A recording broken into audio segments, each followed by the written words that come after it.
যেদিন মালিক আমাকে নেবেন সেদিন তো আমি চলেই যাব,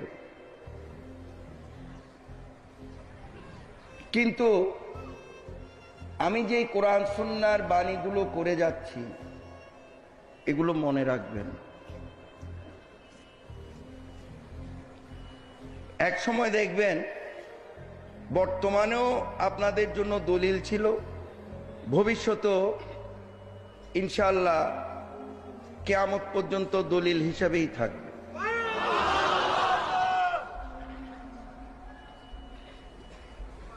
কারণ আমাকে যখন প্রথম তরিকা প্রচারে পাঠায় তখন গৌসে জামান শফি বাবা, আমার এখনো মনে আছে,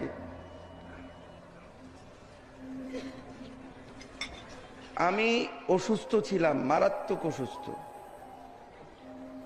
সকালে তখন এই রোড লাইন ছিল না, কথা বুঝতে পেরেছেন? ছিল না। তখন আমি কষ্ট করে এসেছিলাম।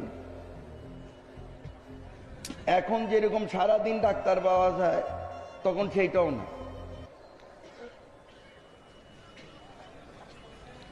আমি সকালে এসেছি, দুপুরবেলা আমাকে সংবাদ দিয়ে শফি বাবা দরবারে পাকে নিয়ে গেল, নিয়ে গিয়ে বলে যে বাবা ভান্ডারীর হুকুম হয়েছে তোমাকে এখন সফরে যেতে হবে। ডাক্তার তো পাওয়া যায় মাগরিবের পরে, ওই আমলে।